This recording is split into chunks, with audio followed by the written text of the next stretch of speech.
The conversation that follows is very real and covers some very dark territory, including rage, depression, and suicidal ideation. It needs to be heard because countless people are going through these things right now. If you are experiencing struggles like this, please talk to someone, anyone. Many times, particularly in this disconnected digital age, we feel isolated and valueless. I promise you, there are people out there who love you and value your presence in the world. The likelihood that you have made a positive impact on someone and didn't even realize it is very high. You matter, and you are not alone. The reason I, as a fitness professional, wanted to bring this to you is because of the profound impact physical fitness has on, not can have, has on mental health. Body, mind, and spirit are inseparable. You cannot ignore one without the others failing. If you're struggling with life right now, know that there are solutions. There are always solutions for wellness. I'll put some helpful links in the description. Take care of yourself and be well. If you've ever wondered how a fitness plan can go beyond the body into strengthening the mind and spirit, stick around, settle in, and take notes. You're going to want to hang around for this one. 4, 3, 2, 1. Lift off and the clock has started.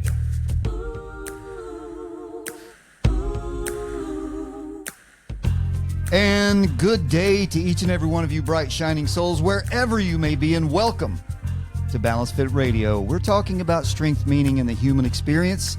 I'm your host, Scott Schroeder, certified personal trainer and nutrition coach with specialties in corrective exercise and performance enhancement, blah, blah, blah. This show is where fitness meets psychology, philosophy, and real life, because true wellness is about more than just the body.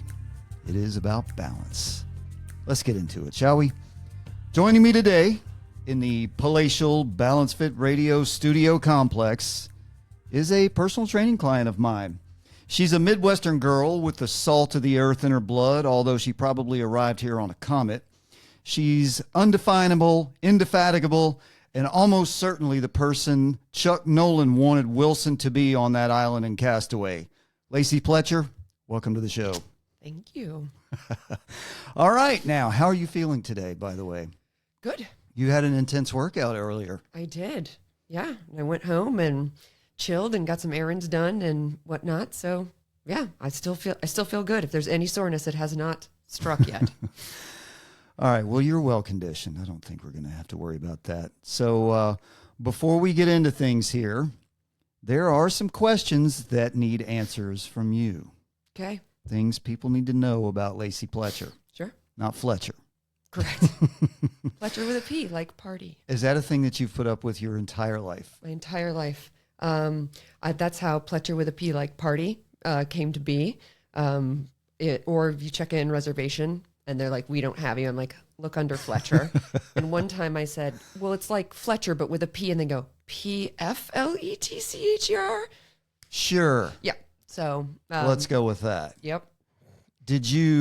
I was always someone whose last name was butchered my entire life. And did you go, some people roll with it and they by the time they're adults, they're just like, whatever, sure, spell it however you want it. Or were you like me, where it's like, look, can we just get this right, please? It's not that difficult. Oh, no, I don't really care about it. But my first name, obviously, it's not the correct spelling of lace or something that's lacy, like on the couch, like a doily. But you have an E in there. Yeah, I have an E in there. But what's really wild is when I worked at Notre Dame football, and I was sending emails from there. I don't know if people just were like, no way a woman works there. So I would get, emails back to Dear Larry all the time. Like, I've gotten Dear Larry a lot, but one time I did get Dear Nancy, and I'm like, Nancy, that's not even close. Nancy. So it's just like, this can't be right. So I'll just pick a random name out of nowhere. Interesting. All right. So, I like to ask this question because it sort of sets a tone and lets me know a little bit of things. Now, you are not of the South. No. You are a Midwestern girl. From Indiana, yes? Yes. Northern Indiana, like 5 miles from the Michigan border. Y'all got watermelon up there? We do. Corn, yeah. Do you like watermelon? I can take it or leave it. Okay, fair enough. When you eat watermelon, do you salt it? No. Like the most place I ate watermelon is I had grandparents in Texas, and the watermelon would come out when we were around the pool. And I don't know if that was an option or if I just didn't notice people were doing it, but no. I get it though, the salty and the sweet. It's a thing. Well, if you do it right, you don't oversalt it. Maybe just a little flake or two of kosher salt on there. You don't dump it out with the shaker. It can actually wake up. It can sort of enhance and boost that watermelon, that sweet watermelon taste. Well, I hope so, because I like I said, the taste, meh. But as you were talking, I just thought, you know what would be good? Because it has salt on the rim. Should make a watermelon margarita. How did I know you were going there? Salt, that's because, you spent hours with me at this point. You kind of know how my brain works. All right. Welcome. So, yes, and that's the produce part of the show. Let's go to the language part of the show. This has become a source of contention around my house.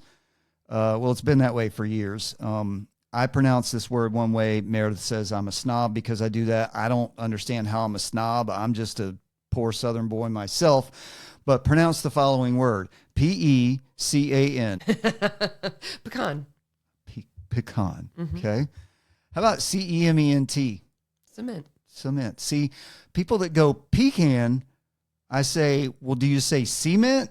Because it'll be the same thing, right? And they're like, no, that's stupid. Or maybe it is. I don't know. Maybe I'll start saying cement, like the cement pond, like on the Beverly Hillbillies. How about this one? Oh. Nevada. Oh, Nevada? You go Nevada. Yeah. Which is interesting because I had a dog named Vada, V-A-D-A. Okay, see, yeah. So, well, the A, that sound doesn't exist in Spanish.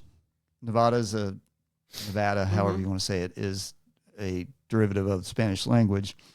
And the A is pronounced in that. But I think Americanized it sort of slid over to and I think language is regional. That's why I like to play this game. It's fun. Language is regional. Like, how about the clothes you wear at night? PJs, pajamas. Pajama. See, you say pajama. I also say pajamas. pajama. Yeah. Well, I think that's a Pacific Northwest thing and a Northeast thing. There's certain pockets of the country go pajama. But when you shorten it, I do say jammies. I say pajama, but then jammies. Yeah, everyone does. No one says jamas. Speaking of Spanish, and you told me I was allowed to go on tangents. I went to Mexico with my parents for a wedding when I was really little. And of course, the first thing they did when we got in the taxi was, what is Lacey's name in Spanish, right? Because my dad would be, Tomas, and the guy said, Floja. And so they called me Floja all day. Then once we got to where we were with our friends that, spoke English and Spanish, they finally said to my dad, why have you been calling your daughter lazy all day? Well, it's because I have found native Spanish speakers actually really struggle with my name. So there you go. Well, there you go. You just never know, do you? I'm told you like dad jokes, yes? I love dad jokes. Tell me your favorite dad joke. Oh, I don't know if I have a favorite one. It's just kind of like the stupid puns that come up when there's an opportunity to say something really dad-like. Yeah, I had a really good one yesterday that I had tears in my eyes. I started laughing so hard. But I don't remember them off the cuff. I could tell you my favorite pickup lines, but everybody's got one, right? Because they're cheesy and awful, but not dad jokes. Well, throw it at me. Are you a parking ticket? Because you have fine, fine, fine written all over you. I think that can snuggle nicely into the dad joke. Yeah, yep, exactly. Milieu there. So, all right. What's your favorite show of all time? Easy. Ted Lasso. Do you have a favorite moment or a favorite quote from that show? Yes. I mean, all of it to me was really brilliant. Like, it's hard to say that the comedy wasn't great. Just like, I don't know, whenever Beard makes a comment and then he goes, horticulture, baby! Like, come on. But I think my favorite moment is actually in season 3, Rebecca's speech, sitting around the table with the Akufu League trying to get going, and how they have paired that with Nathan playing the violin and him, kind of moving on and reconnecting with his parents maybe a little bit, and then her speech, because I've had those moments in my life too where you're looking around a room and she just sees all of these men as little boys and just goes, "Stop it. What do you think you're doing?" Like, I've had those moments with people just like, "Stop it. Like, what's going on?" But I think it's so brilliant from song choice perspective, and that is actually the actor, I love trivia too, Nick Mohammed, playing the violin, and his wife is actually playing the piano in the background there. So, and then over top of going back and forth between him and Rebecca, and like what Rebecca's saying about, taking something away from, people that love it, like this, you don't own this sport, like this sport is for the people. And so I think from a perspective like that, where it's just, the blocking and the editing and the writing and the acting and then the music choice, I think that is probably hands down my favorite scene. That was a remarkable sequence of events with her attending those it was all the owners of all the football clubs, and, right? And they were they were going to do try to do a super league or something like that. Yeah. By the way, if you haven't seen the show, I'm really sorry for you, but if you haven't, run, don't walk. Lacey's opinion is not. I share her opinion. I think it's the best show ever made. I'm a Bill Lawrence fan, and the evolution of Bill Lawrence's shows over the years has been remarkable, and no one is doing television. We'll call it television, whatever you youngins want to call it. No one's making stuff like Bill Lawrence. Writing and acting has been real bad for a while, and Bill Lawrence is doing what he can to save it. And I was really pleased to see how good the Scrubs reboot is. I turned it on. I enjoyed it. So, question, did you watch Harrison Ford accept his Lifetime Achievement Award? Did you see that? He said, obviously the room was like, you could hear a pin drop, and he said, we make art and entertainment. We make art or entertainment, and sometimes if we're lucky, we get to make both at the same time. And that's, yeah. And you're talking about For Shrinking. Well, that's, yes, from Shrinking. Right, which is another Bill Lawrence show. Correct. But that's, to me, the shows that really speak to me are art and entertainment right. At the same time. Yeah. All right. Mountains, jungle, desert, or beach? Jungle. Really? Yeah, because that means I'm probably in Costa Rica and some surfing's going to happen later. Okay. I can dig it. I like it. Meredith my wife spent, she did study abroad in Costa Rica. So I think she was there for 6 months or more, something like that. And actually, in fact, she might have gone twice, but she still has friends down there that she keeps up with and loves that place. And it's funny, whenever we see anything like, we're old, so we watch Wheel of Fortune. You should all watch Wheel of Fortune. By the way, the demo on that show is really skewed young, and I'm happy to see that carry on. Anyway, whenever somebody wins a trip and it's like to the jungle, they'll win a trip to Costa Rica. We're going to send you to this resort in the middle of the jungle. And I'm like, man, don't send me to the jungle. Send me over to the Pacific coast so I can learn how to surf and do all that stuff. I don't want to. I've been to jungles. Stuff eats you in the jungle. I don't, no, I don't want to.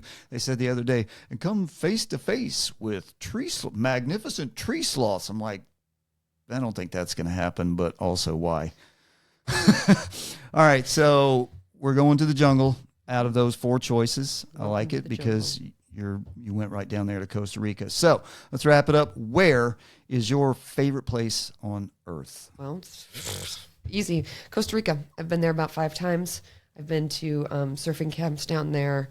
And I think it's kind of hard because is it my favorite place for like vacation? Because that would be it. Living there I think would be fun, but so different. But my favorite place, I can't take my dog down to Costa Rica, so it can't be my favorite place because my dog's not there. So, my favorite place is just sort of wherever my dog and I are. I recently went to Ocala to see a really good friend, do some horsey stuff down there. Still trying to get the Ocala sand out of my car. But that's also a favorite place because the dogs run and they play and it's just so fun. And being around horses is so amazing. And then being around great friends. So it's where my dog and friends are. All right. Okay. Tell us about Lacey. Where did this all start? You know how... Where were you born? Okay, I was going to say, you know how procreation works, right? Sure. I was born in Elkhart, Indiana, Elkhart General Hospital. Same hospital my dad was born in, like literally 2 doors down. And then lived in Bristol my entire life in Bristol, Indiana. I went to high school that was about 25 minutes away. Blows my mind now when people get to choose, like the kids get to choose what school they want to go to. I'm like, I had one choice. You went there. Hold on a second. I want to know about little Lacey. Oh, okay. All right. So you were born in Elkhart, which I've actually heard of. Yeah. RV capital of the world, RV motorhome capital of the world. Okay. And what year were you born? 82. Yeah. Same year as my middle brother. So you are an OG millennial. You are the first. I like to think I'm a zennial. Yeah, well, those cusp years, you can because 82, you guys grew up with all the stuff that I grew up with, sort of the analog world, but you also were coming of age as the digital thing was coming online and really taking its form and shape, whereas I was Gen X. I'm like middle Gen X. We were adults already when we got our cell phones and computers and things. But like that. what helped is I have a brother who's 8 years older. So like my taste in music and a lot of the references and a lot of the pop culture stuff, because I thought he was so cool.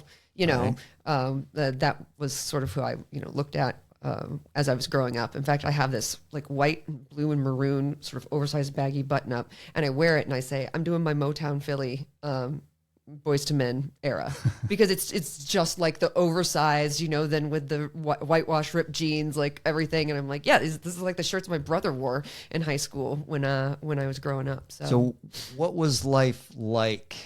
Let's take that. You kind of skipped right to high school. So let's sort of go through what was life like for a kid in when you were young, when you were little in Elkhart, Indiana? Yeah. So my brother being 8 years older, I basically became an only child when I was 10. But we lived in a subdivision. My dad had built it, so we lived on the street. The street was named after my mom. So I was up there, and I was... Does that make you feel special? No, it's just sort of funny because then when he built the second subdivision, Lacey Lane was the thing. So, my goodness. Your dad's in construction, building? Real estate. Now he's in industrial real estate. Okay. But yeah, he's worn a bunch of different hats. He sold insurance for a while, like did stock market stuff. Kind of like me. Just do kind of whatever here and there. So I rode my bike, like everywhere. It was, the bike culture. I lived next door to my grandmother and grandfather, which how could you, just the best. We had a pretty big yard. I had a, swing set in the back with the pea gravel, and it had this little fort thing, and there was like a door hatch that you crawled up the ladder and got into the fort. And so, it was good. I had a lot of friends growing up. I have always been, kind of a nerd, except when we talked about when they tried to put me in the gifted and special, and I realized it was more work, and I asked if I could maybe not do that anymore. None of my friends are in here. So I went to a little elementary school, recess. We always talk about all the things that should have killed us on that playground. Growing up, we absolutely had the super tall, rusty slide, and they let us jump. Which was nuclear hot in the summer and completely frozen in the winter. Even in Indiana. And you could jump off the top of the swings, and the swing sets were, 18 feet in the sky, and you'd just jump off. Yeah, I don't think kids today realize when we talk about the swing sets we grew up with, it's funny you just said that, because that's what I remember too, is how tall those A-frames were. And we would do a thing where you would get swinging and try to make the chain snap down, because you're trying to get up vertical over the top of the top and then you crossbar. Got that drop. Yeah. Boom, and you hit down there. We would also slide our shoes halfway off our foot, and on the front swing, kick our shoes and try to see how far we could kick our shoes. You ever do that one? If I did, I don't remember. But And of course, jumping out of the swings. oh yeah, that was the thing. It was who could get the highest and like jump out, and how I did not break a bone until I was in my 30s. There were no was pads. amazing. Yeah, There were no foam chips there. yeah. It's just the ground. So just a lot of bike riding every day after school. Gosh, watching DuckTales, woo, and doing that, and and obviously at a very young age, I became horse obsessed. Yeah. So sounds like pretty decent life. Yep. Pretty normal. Yeah. Decent Normal. life growing up. Pretty smooth. Everything ups and downs. Mm-hmm. That Midwestern upbringing. So horses came in. Yep, horses About came this in time? about 8 years old. I was just one of those little girls that said, "Mommy, I want a pony." And my mom had grown up in Texas with horses. My dad had grown up in Indiana with horses, and they went, "Oh, yeah, I mean, we'll think about it." The deal was I had to get lessons for 2 years to make sure I would stick with it. So I took a lesson, not all the way through the winter because it was bitter cold, even in the indoor riding arena. But the first horse I rode was with a little pinto pony named Velvet. Had one blue eye, one brown eye. And I would go over there and I'd be put on the lunge line, and they're called up-down lessons because you try to learn to post the trot where you stand up, sit down, up, down, up, down, up, down. And I stuck with it. It made me even more obsessed. And so then 2 years later, my parents got me my first horse, which was a racehorse off the track that has barely been kind of retrained, which is a wonderful first horse for a child. By the 25th time that thing dumped me in the dirt, and she was tall, I was like, "Hey, how about that pony?" So then I got my first pony, who was your typical little cheeky monkey asshole pony, but his name was Polo, and he was wonderful. He taught me how to ride. I rode him in a halter and lead rope. I jumped him bareback. I wore shorts on him, and we kept him a couple different places. And then my parents decided to build a farm just down the hill from where we lived, some property that my dad and grandfather had owned, and they did like a tree nursery there. And so we turned that into our little homestead farm. And let's see, Polo was there, and I think we had Packy and Maddie at the same times, 2 quarter horses. So Did you start getting into any competition stuff? Yeah. So while Lucy was trying to be, we put her in training. I ended up riding up in Michigan at a place called Laughing Place, actually. And I leased a horse there and did the hunter jumper world.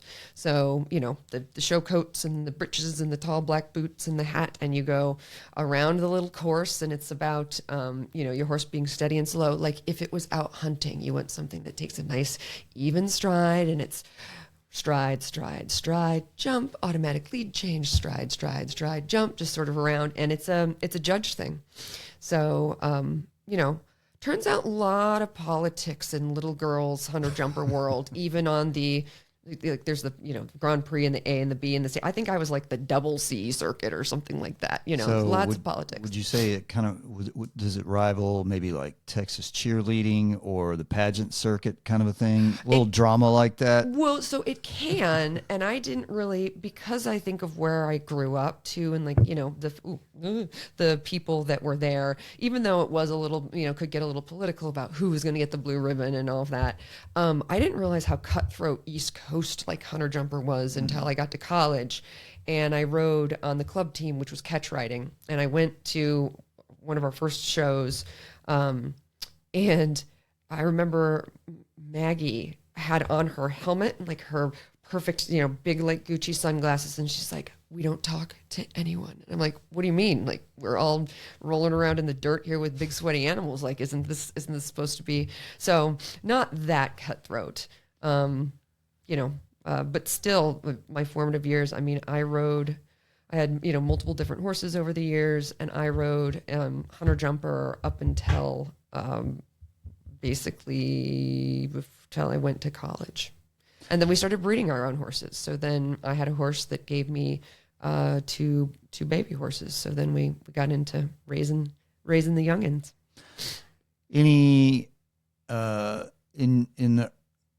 we're leading up to high school, did you get involved? I mean, equestrian takes a lot of resources and a lot of time. So did you get involved in any other activities, any sports, any music, anything like that? Or was it all horses all the time? Well, a lot of it was all horses all the time, but in like middle school, I joined the Speak Club. And I wish I could tell you what it stood for now, but that was little skits. We'd do little skits. So like, what was it? Ural the Turtle. We would take like Dr. Seuss and, readapt them and like act them out. And then we would go to the elementary schools and like perform them and then just like do a thing like that. So like drama, like it's drama club kind of. So I did acting. And then, when I got to high school, I had played, youth soccer, at the YMCA growing up where everybody clumps around the ball. Except I ended up being the goalie in the youth soccer, and I was really, really young because. So you were just bored all the time. Well, so my daughter played soccer at that age Yeah. as well. She played from starting at like age 10 all the way through high school. And what you described about the wad of kids around that just you can spot the ball, just look at where 22 kids are or 20 kids are. Well, so what I figured out though, at that age, if a clump of three are like coming down to score, if I run out there and just jump on it, they're not kicking me. They're like, oh, she took it, right? So I was actually very, very good at it because I had figured out the loophole there. So then when I went into high school, actually because we lived so far away from the school, my parents got so tired of driving back and forth and picking me up. So now when people drive their kids to school and pick them up it blows my mind. So my mom told me I was not allowed to do any after school activities, unless I could find a ride home, and I was not allowed to ride in the car with boys. So it had to be a girl, that was either in another club that ended at the same time or, on the same, whatever I wanted to do. And then somebody that lived close enough that driving, because we were on the fringe, one more county road over and I would have gone to the high school in Elkhart.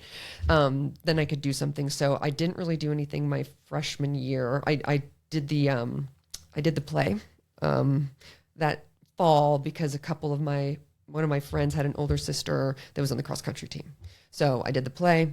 And then the next year, I tried out for the soccer team because I was discovered in gym class. And the gym teacher was like, why don't you try out for the soccer team next year? Like, why aren't you on the soccer team? So Fair to say you were a pretty athletic kid. I'm a very athletic kid. So I did that, and made the team. And one of my neighbors right around the corner, Kirsten, she took me home every day. So I was my sophomore year, after sort of dabbling around playing soccer here and there, I was the starting varsity goalie then for 3 years. What was high school like for you? Interesting. I watch all these movies or think about the experience or whatever, but I was such a chameleon that I was able to. I was not in a clique necessarily, so I was in all of the honors courses and doing all of that. So I was friends with the nerds, but I was also on the soccer team. And then I had a friend one year say, oh, swim team's so hard. Not everybody can do it. And I'm like, okay, I probably can. So I did the swim team one season. I also got into athletic training, which became a real passion. My mentor, Mrs. K, there, I did a lot of, in fact, you letter in athletic training by how many hours and how many sporting events you cover. I lettered 7 times in athletic training because I loved it so much. I spent so much time in the training room. So again, I was meeting everybody on the sports teams. I took a special interest in the cheerleaders, watching what they were doing, understanding that they were athletes, that they get sprains, that they're, whatever. So I hung out with them a lot. So between the swim team, the soccer team, all of my courses, and all of that, I was really I did marching band one year. Really? Yeah. What'd you play? I played the quads. Wow. The A quad drummer. drums. Yeah. That explains a lot about you. Yep. So I was everywhere. I was everything everywhere all at once. And so that really, nobody picked on me. I had a couple boyfriends here and there, but nothing really special because honestly, I had a one-track mind that I was getting into Northwestern University. And so if you weren't a calculus book or a soccer ball or a horse, like I wasn't really interested in, what was going on. I didn't do the parties. I didn't have my first sip of alcohol until I was 18. So, oh God, yeah. I was the president of RAD, Raiders Against Drinking and Drugs. So there you go. Yeah. When you had that first sip of alcohol, was it, oh, this is fun, I can do this, or was it like, or were you horrifically hungover and sick the next day? I mean, was this like a gateway thing, or was it just like thing? No, it's so funny because my parents had always been like wine or rum and Coke drinkers, and they'd always be like, "Do you want to have a sip, see what it tastes like?" I was like, "No." So I ended up over at one of my best girlfriend's houses, and she had like purple wine coolers. So they were delicious. Mm-hmm. I drank 4. I was fall down drunk. I just stayed at her house that night. But being 18, and this was the summer before I went to college. So I was out of high school at this point, stayed over at Charlene's house. And I thought it was so funny. And I woke up the next morning and felt great because that's what young people do. Is I used to go out in college and drink a little bit and then wake up the next morning and run 5 miles. Like now it's like 3 days. I need 3 days to fully, recover. So. Yeah. What was, yeah, there's, by the way, alcohol, it's quite a thing. It's literally it's poison. Culturally endemic, and it's weird how we've done that to actual poison. But if that came through now, the FDA would never clear it without severe lobbying and a lot of money behind it. It's remarkable. So you brought up your sort of your drive. I wouldn't say you're single-minded because you did a lot of things, but you seem to have been really focused on one particular goal. Yeah. So what was the driver? What was it about Northwestern? I mean, obviously Northwestern is what Northwestern is, and for someone growing up down the road from there. But what was it about Northwestern in particular, and what did you want to do with that? So my dad went there, and I don't know how he picked it. But then that led to my brother going. Is he from Indiana originally, or is he closer? Okay. He's from Indiana originally, born in the same hospital as me. So, that just kind of became the thing, I applied early decision, and I applied early decision on a paper application, that was like a open up, and I had to type it in the school library's typewriter. That's how I applied to college, BTW. But we went up there for games all the time. It was just, we were always dressed in purple. You can see me as a little kid in a purple Northwestern sweatshirt. Just, I don't know, my dad loved it, I guess. And so somehow, you see that. Were you close with your dad? Not like close, but we have a really good relationship, if that makes sense. He always he gets me confused and thinks I'm like his 6-foot tall son. So my brother was into, sorry, Tom, if you're watching this, into cars, into, dressing nice. And he was preppy and, that kind of thing. I wanted to go learn how to drive the tractor. And I wanted to play with the horses. And so my dad and I had more things in common, than I think my dad and brother did. And then, my brother left, so it was just me. That makes sense with what you said. So, yeah, I mean, I can understand where if you're not like some bonded emotionally close thing, but it's like friends, you have a lot of common interests, so you kind of bond over the common interests, and you can talk. You can have conversations about that stuff. What about with your mom? My mom is the best. I love that woman like so much. To the point where when I refer to her, I call her Dana by her first name.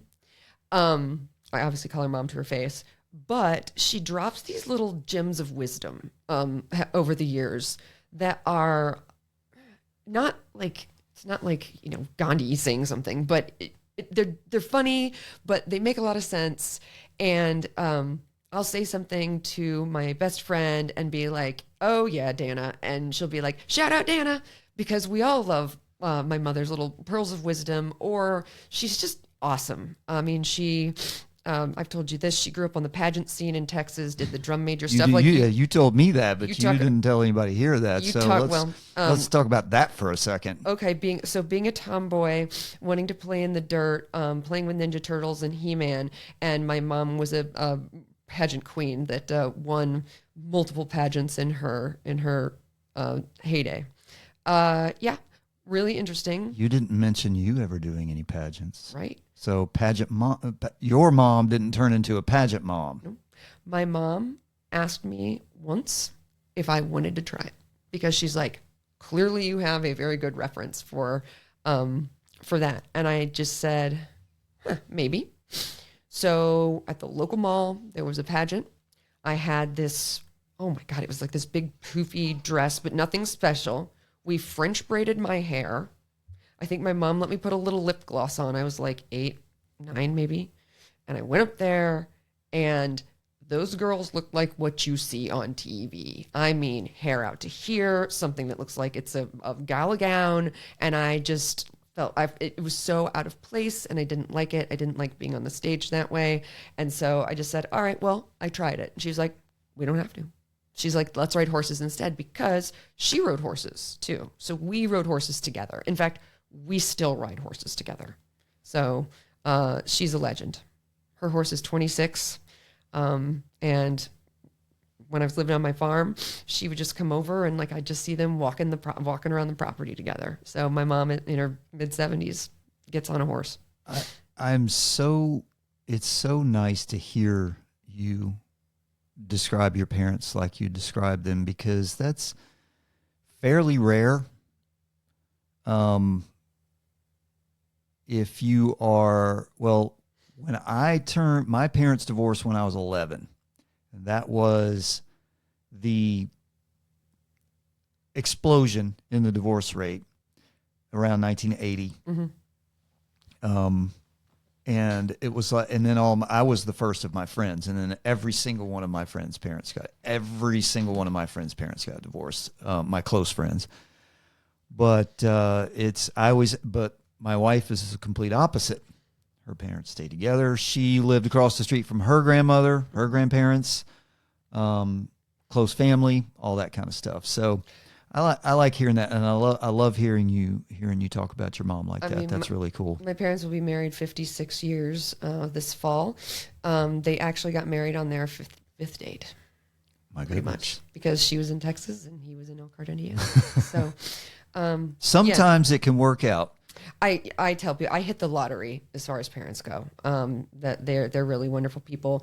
My dad and I are extremely similar, so that's why when you say do you have a good relationship with him, I'm like, yes, but we go like this a lot because we are so the same person. That makes sense. He'll challenge me on something and my response is generally, all right, you want to go, old man? Let's go. Whatever. And he'll be like, I hope you packed your lunch. And then that kind of eases it because I'm not fighting with my father who's older at this point, but it's kind of one of those things. We butt heads on a lot of things and a lot of views and whatnot. But I would say I respect the hell out of him and what he's done and everything. And then I'm super close with my mom. So Northwestern. Yep, here we are. What was when you got accepted? You said you started to talk about that Yep. You went, what did you call it? Some kind of early. Oh yeah. Early acceptance. So I applied early acceptance. When I hadn't gotten the acceptance yet, I went, maybe I need a backup plan. And I called Indiana University and SMU to get applications sent to me. Because you thought, I was why like, not go to Dallas? Yeah, because if it's not going to happen. They got horses. I had an uncle in Dallas and grandparents in Texas, so Okay. kind of familiar. And then before I even started, after they came in the mail 3 or 4 days later, I got my acceptance letter and I was like, Yahoo.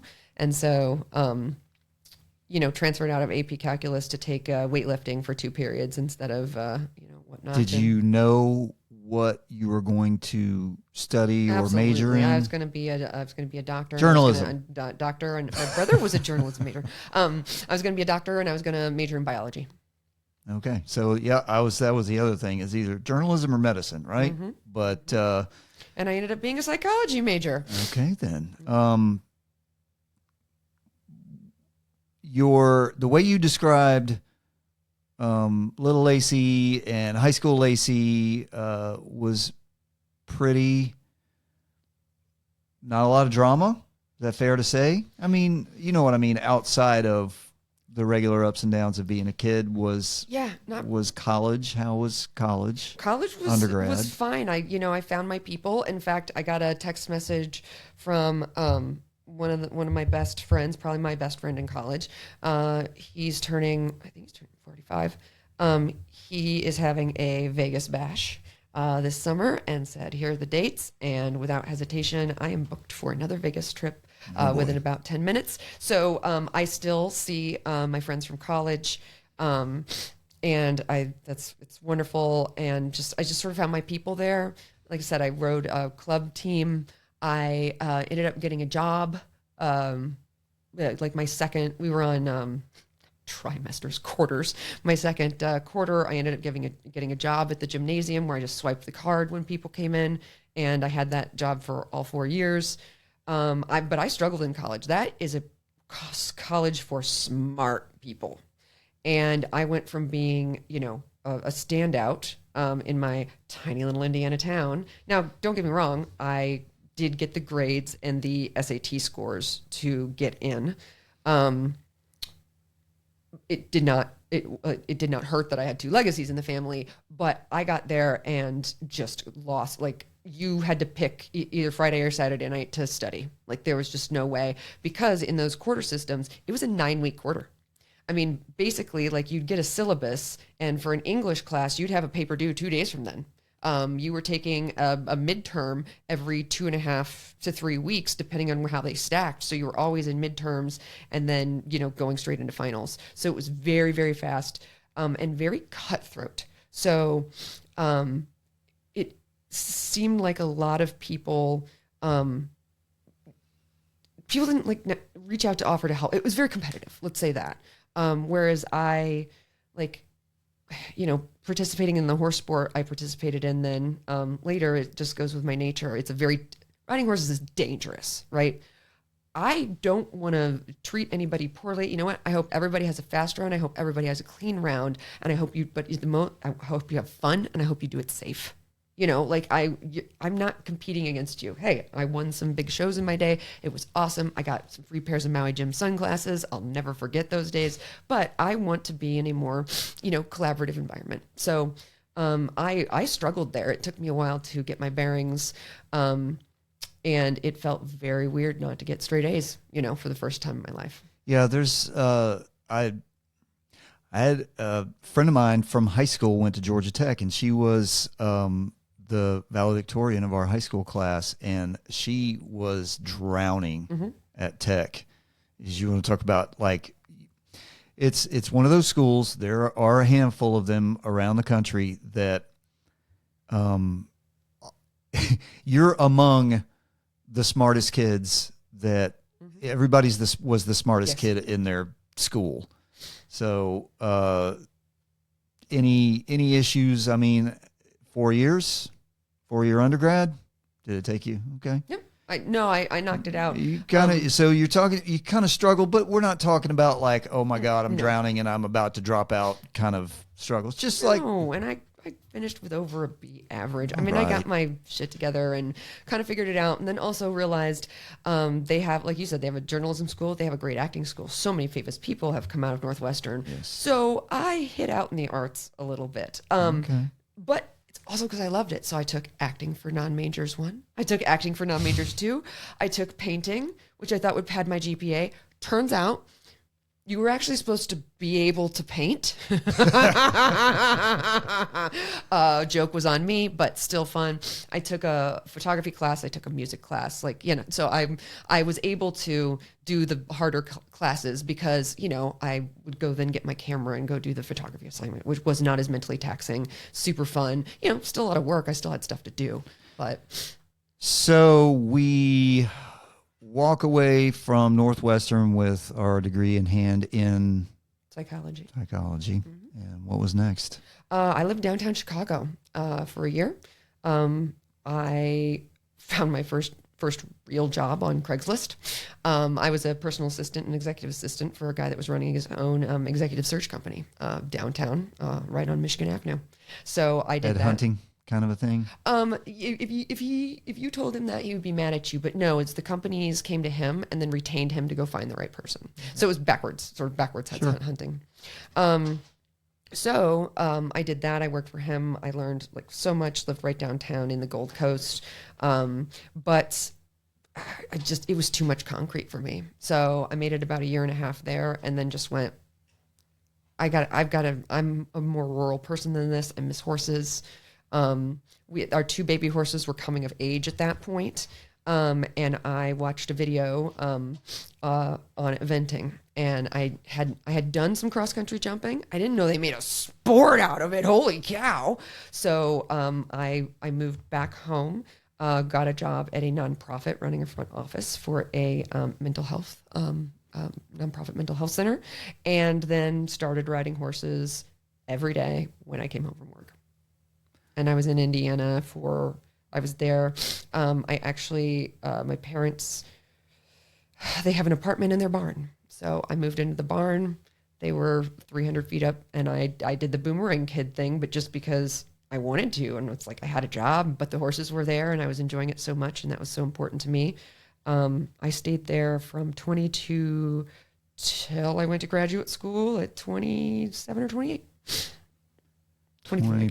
So 5 years. Yeah, I guess I was 23 because I did a year. I did a year in downtown Chicago. So yeah. 5 years doing what? I worked at the Samaritan Center, but mainly riding. I think I worked at the Samaritan Center. Well, that wasn't my first job out of there. I did a couple jobs. I worked at like a cabinet company, big manufacturing town. I worked there for a little while and then found the Samaritan Center job. And yeah, I think I was there almost 3.5 years until I went back to graduate school because it allowed me the time to ride horses. I had one horse that I was riding every day, and then the youngin, who's my mom's horse now, who's 26, working with him as a youngin. So some days I was riding 2 horses after work, and it was awesome. So what made you want to go to grad school? The theme, here it comes. Well, my parents were like, you're not going to be a professional horse rider. This is a good hobby. You're an office manager in a front job. Like, you should be doing something more than this, And I kind of agreed, and I was just like, well, what do I do? Because so many of my friends went out and got like consulting jobs and like whatnot. And I was like, well, I've been dorking around with horses now. What should I do? My dad goes, why don't you just go back and get your MBA? My dad started to get his MBA way back when. And then guess what? Lacey's born. So he never finished. And he said 2 of his biggest regrets in life were not finishing his MBA and not getting his pilot's license. And I think that's interesting. So I said, all right, I'll give it a shot. Did he ever get his pilot's license? Nope. Oh. That's what he says, the 2 biggest regrets in his life. And so I was like, all right, I'll go do that. Because it made sense. Like, go back through a feeder system that then is going to make so many good connections and whatnot to get you find the bigger job. And grad school was at Indiana State Polytechnic? Yeah, I went to Notre Dame. Okay. So, and how'd you end up at Notre Dame? Well, since I didn't look at any other schools in undergrad and realized Northwestern was not a fit for me, I actually did a 17-day tour of 9 different universities in the Midwest and the little East Coast. I wanted to find. I had a rubric of I wanted to find people where their moral compass generally pointed in the northern direction. I wanted a place where people were going to be giving each other a toehold or a leg up to help them instead of clawing over their backs going up the ladder. And then I wanted a place where I kind of connected with the students that it would be cool to hang out with, right? And Notre Dame turned out to be that place. Growing up in the shadow of the Golden Dome, we didn't like it. We didn't like the Domers, but it was a really great fit for grad school, and my horse was pregnant.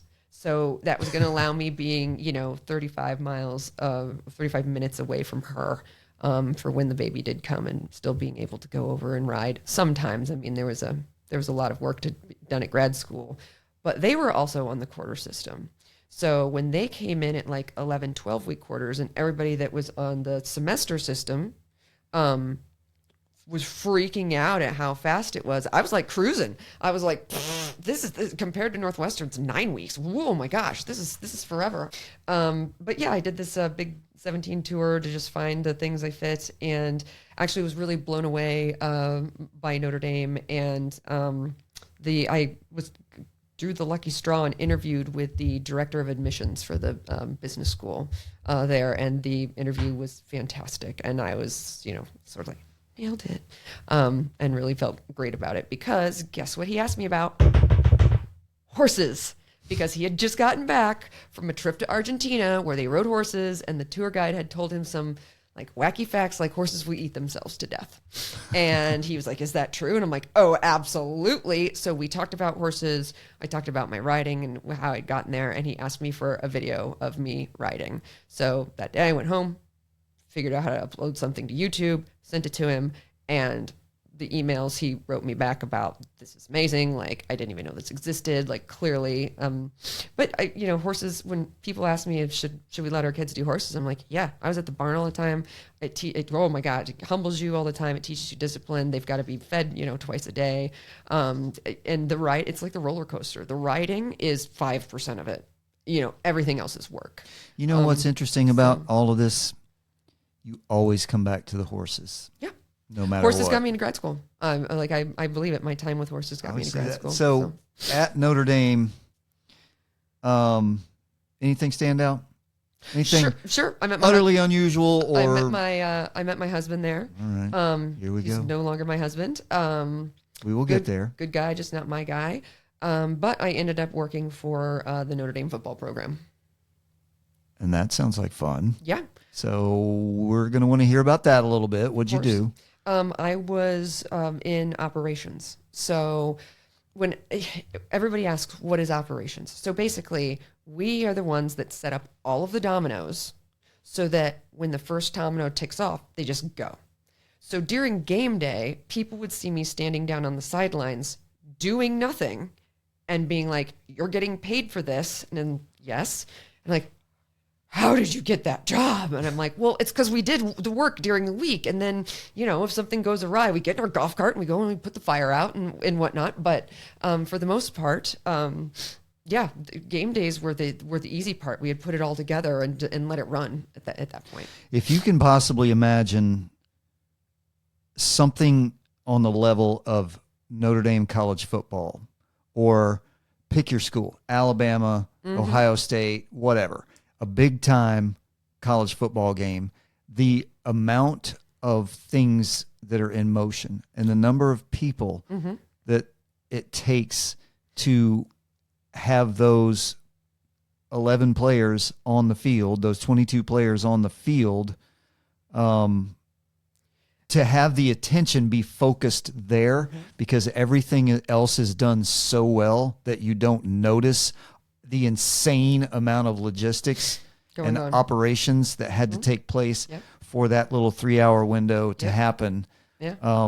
I've worked in sports, but as a photographer, so I've been behind that curtain to see how things have to function to put that thing on, and it's incredible. And like you said, people like you are so good at what they do that they see you standing around doing nothing, as you say, and they think that it's like, well, I'd kill to have that job.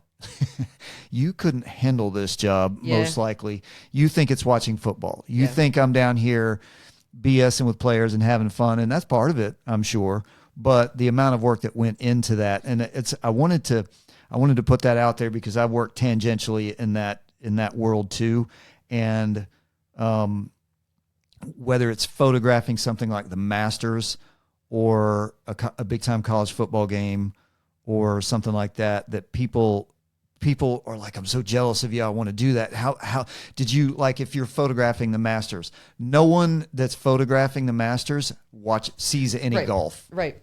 Well, you're looking at the world, you're looking at the tournament through this aperture, and you see that person, and you're trying to catch, you're taking untold numbers of frames to catch one shot that maybe is going to get picked up by whoever, if you're independent, or, you know, that you're, and now in the digital age, you're constantly feeding. So you either got Wi-Fi on the camera, or you got a runner for your memory cards. And there's no breathing. There's no one sitting back watching golf, or sitting back watching football, or sitting back watching baseball, or whatever the sport is. So I've always been fascinated by behind the scenes stuff like that. Well, and I was just one tiny puzzle piece of the entire game day operations. Yeah. I mean, the marching band has its operations, the flyover has its operations, the parking, ticketing, so it's a big monster. But what was really lucky for me is my boss is wonderful, and turns out Notre Dame has put on a football game a time or two, once or twice. so they're pretty good at it. And we had our formula, and but gosh, I learned a lot. I ran all the summer camps, including the fantasy camp in the summer. I was there for like 5.5 years doing, miscellaneous football stuff, because I had such a good relationship with them. And like you said, people get so excited. Well, I got that job, I tell people, I got that job because I was at the right place at the right time with a little bit of pixie dust and the right attitude and right resume. But I was not like a fan. I've never fangirled out about sports athletes. That's got to help you do your job. That helps me. I just said, I'm here for the job. Am I a fan now? Yes. But it's really strange when you know everybody on a personal level, because I wanted those young men to win because they worked so hard and because they were good young men. The term you kind of used was, there wasn't a turd on the team. Like, they were just really solid young men working really hard, and so that's why I wanted them to win and became a fan. And then we had a lot of alumni football guys come back, and just wonderful people. Tim Brown, one of the nicest humans I've ever met in my life. So just that's how I then became a fan and want them to still do well and want the program to win. Same with when I did I did a summer with in the NFL. And that turnover there, Colts, Vikings. Oh. So the turnover in NFL is so much. You expect the turnover in college, right? But gosh, from the time I left for summer to the team that actually took the field for the first game, not a totally different team, but a very different looking team, from the fringes. And again, that was just all the operations and doing stuff there. And then I got a gig working facility operations, so moving to the facility side for Soldier Field in Chicago, and that was, that's a completely different animal and thing and whatnot. So yeah, it is a big machine, but I think it's really cool, and I enjoyed it. For how long did you do that after? So Notre Dame MBA, Yep. 2 years. Yep. And now we're into sports operations, working out. Did you go to work for the Vikings after? No, I did that in between, so I had to get an internship. Okay. So I was lucky enough to get an NFL internship, And then the it was Bears. just funny because I was the oldest intern there. But then that served a purpose for them, so that was really, really great, because the younger male interns, the football players, would have no problem being jerks to them. Like, and you don't tell me what to do. So if we had somebody that was being a little cantankerous, you send Lacey in because she's 28 or 29, older than the player and a woman, and it was, yes ma'am, what can I do? Yes ma'am. And I'm like, ha, ha, ha, ha. So yeah, I got sent in for all of that. All right, so you just said 28, 29. We're out of grad school now. It was working at Soldier Field. Yep. In Chicago. Living in Chicago. That was living in Chicago. After got married. That was after grad school. Got married. Living in the suburbs. So you said you met your husband at grad school. Grad school. Mm-hmm. You all got married after. Mm-hmm. Okay. Yeah. In July in Atlanta. Yeah, been there. It's hot. Grew up there. July is hot in Atlanta. It's nothing like Houston or down on the coast in Charleston, but yeah, July. So indoor wedding, I hope. Nope. You got married outside. I got in married Atlanta outside in July. in Chateau Alon. Ooh, ooh, ah, ah, ooh, ah. You know, the lady falling off the thing from the grapes. So, but it was a 7:00 wedding. And we did that because my friends from Northwestern came in. They are all diehard Northwestern fans. We had our Notre Dame fans. So we did not want to put it during football season and make people choose. So we had like a, 6:30, 7:30 wedding when the sun was going down. And yeah. Married life. What was that like? Well, I moved to Chicago in the burbs, and that was another small stretch where I did not have a horse. And he was a 1-year student, so he had already established himself in Chicago. Obviously, I moved in there, and I kept a spreadsheet. I applied to 350, 400 jobs, and I just could not get anything in sports. With my connections, I got an interview with the Cubs, and they flat out told me, like, you basically have to start in our mailroom and be an intern because you don't have baseball experience. And I'm like, how is moving jock straps around different? And it kind of got me. And so that was the thing. Like, my choices were what? The Cubs, the Bears, the White Sox. But we were up in the north suburbs. So, there wasn't a lot of options, and we weren't going to move. So then I tried to do something adjacent. And it's so interesting because I got interviewed by some big, well-known name companies, and I couldn't land anything. And so I begged my husband to let me bring a horse up. I went back to Notre Dame and said, hey, I can't get a job here. Could I do something for you guys? That's how I was at Notre Dame football for 5.5 years, because they were like, heck yeah, great. Run all our summer camps. Then you can do it remotely. You just have to be here for the summer camps. And so that's how I ended up being at Notre Dame. So I started in 2010, and my last summer was like 2015. Okay. So living in Chicago, riding horses. married. Yep. You said, I think your words were great guy, not my didn't guy. work out, not your guy. Okay. My guy, So great guy. how did this happen? How did we met. devolve, I guess? We met in the microcosm of graduate school. Graduate school is not real life. So when we actually moved in together, and my life was about horses, and I was at the barn every day until 7 or 8 o'clock, and he was traveling a lot for work, and he wanted to golf, and I wanted to roll around in the dirt, we just realized we didn't have that much in common, actually.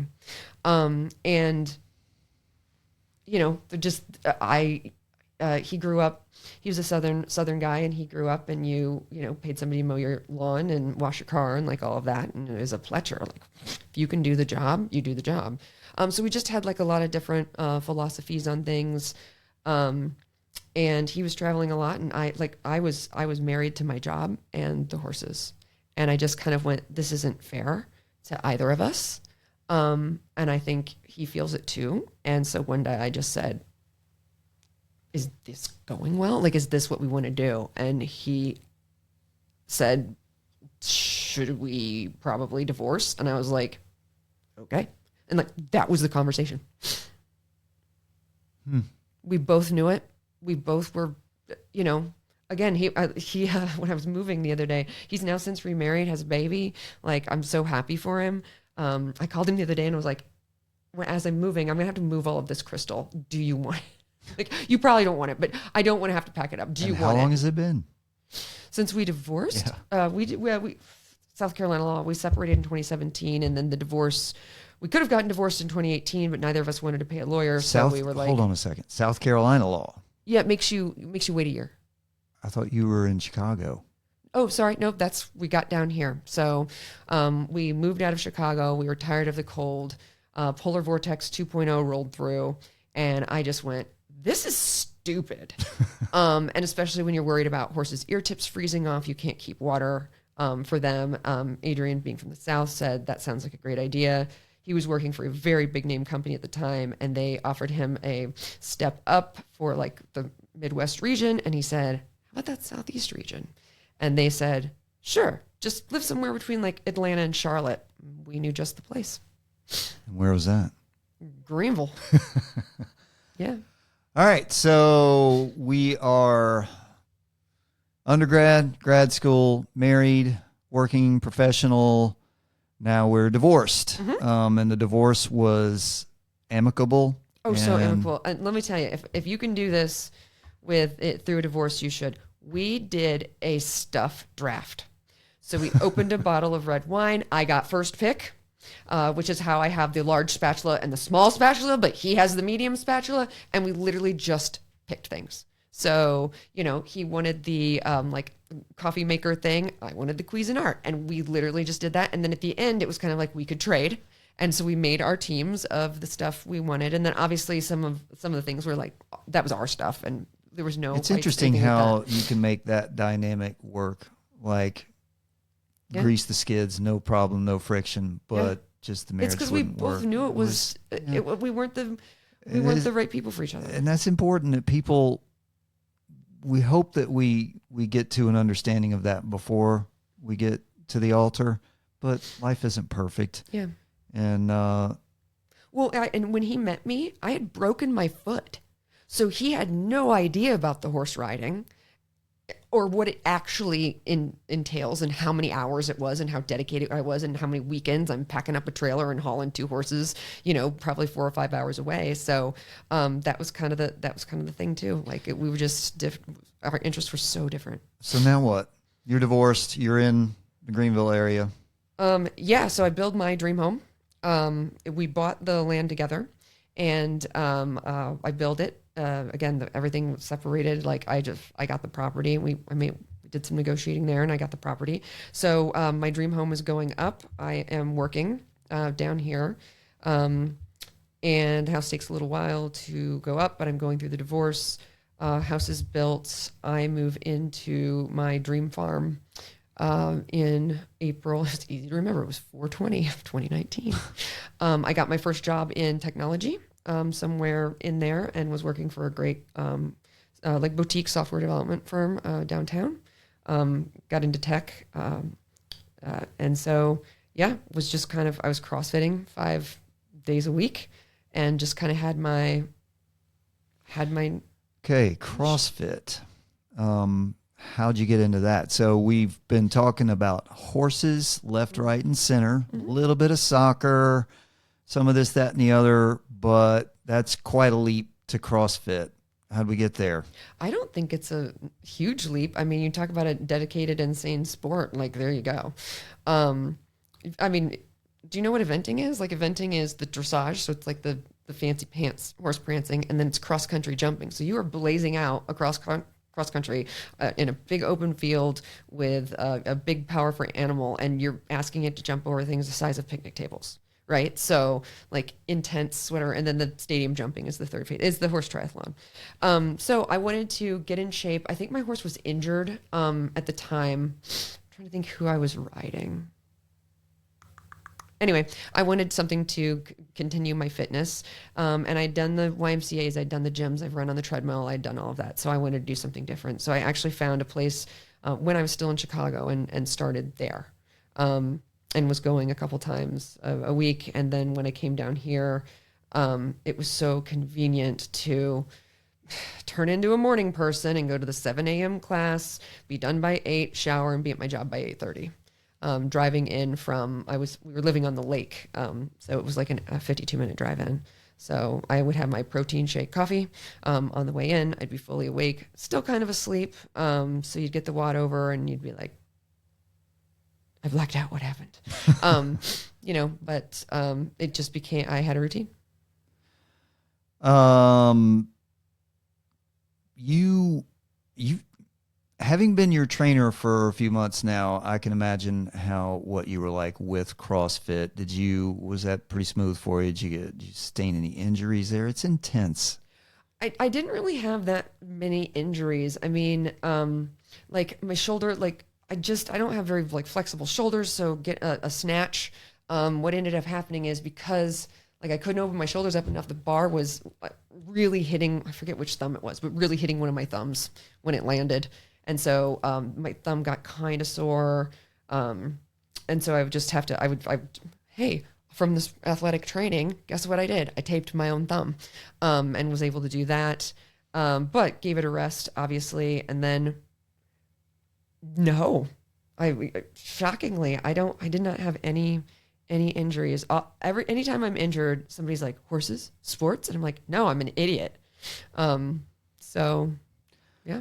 All right, so how old are you at this point? Where are we at? We're 2019. So what am I? Late 30s? Sure. Am I? So that's the end of the story. Everything you're doing, CrossFit, you're fit, you're lean, you're strong, happily ever after. That led you to me, right? Yeah. Okay, so what I want to point out here, the reason that I wanted you here in that chair to tell your story was not everything that you just said, but we needed that backstory. The first conversation I had with you was our consultation, our trainer prospective client consultation. And I needed to take a knee after that conversation. I was not prepared for what was about to come at me when we popped on that video call. And first of all, I was really happy that you opened up with me like that. It gave me some good insight on where you were and what kind of training that you wanted and that you needed. But it really kind of blew me away to see somebody open up and talk like that. And I wanted to make sure that we got that on here. So as we get into our training and our fitness talk here, let's talk about the broken parts. So you weren't always this lean physical specimen we see sitting before us. So I was for a long time. I mean, in 2017, you could do your wash on my abs, right? So I've always been a kind of fit person. I've had kind of, like the chubby moments, but I'd always been a fit person until 3 years ago. What happened then? So, in hindsight, I got into a relationship that was very, very bad. And I was working jobs that were kind of intense and a lot of things on me. And I just, they say, looking back now, you go, how did I become one of those women in that situation? But what do you mean by that? I was, there was severe mental, emotional, and sometimes some physical abuse going on. And it didn't start, at first, typical how it goes. I thought it was great, wonderful, like everything's awesome. But then it started to take a very, a darker turn. And I started to lose myself. And I started eating. I started drinking way too much, self-medicating. Like I always kind of looked at it. I was too exhausted to actually deal with the relationship. He wouldn't go to therapy either by himself or together. And I just sitting all day. I was now at, jobs 8, 9 hours, 9.5, 10 some days, hours sitting in front of a computer. So I got really, really fat and really, really depressed. And it's amazing to me because I started to give my clothes away to my skinnier friends. And now I wish I had not done that. But I just looked at myself and went, Lacey, those days are over. How long did it take you to get from where you were doing CrossFit to where you were physically at My highest? Your highest weight, your weakest, your least active? Oh. What kind of a time frame are we talking about here? So 2020 obviously made it really hard for CrossFit, and I had horses now on a farm, and I called it farm fit. I was riding and doing all of that. So that kept me in decent shape. But so my heaviest, as you know, was it 2024? It was June of 2024, June of 2023. Had to have been June of 2023. Had to have been. So the fact that this relationship started in 2020 and it was good for a while, I mean, I just started to, I gained a little weight, gained a little weight over like a year. And then when it was so bad and I was in such a horrible spot, just. You showed me a video of you, and I would not have, if you had just said, hey, look at this video of this person, I would not have known it was you. Yeah. Yeah. And it was granted, now I put it on quickly, but I was the frog in the boiling pot. You know, like I just, my clothes got stretchier. I want to say one of the most embarrassing like moments was I was on a plane and I had to ask for a seat extender. And the stewardess did tell me, she was like, oh my gosh, don't feel bad. Like this one looks a little short. To her credit, it did. I think I should have been able to buckle in and be like, oh man, but I just went, what is going on? I didn't want people to take my picture. There's barely any pictures of me. I didn't want to be seen like that. But yeah, I was sitting all day. I was in a really bad place emotionally. Were you medicating with food? Were you eating, like what were you eating? I don't remember, but I didn't deny myself anything. But I was now living with somebody who had a metabolism like nothing I'd ever seen. And so there was always food in the house, always snacks in the house. I was trying to, cook a little more, whatnot. So my portion sizes were out of control and I was making easy things because I was so busy doing all the other things. Mac and cheese and a burger, fry up air fryers. Shout out to air fryers.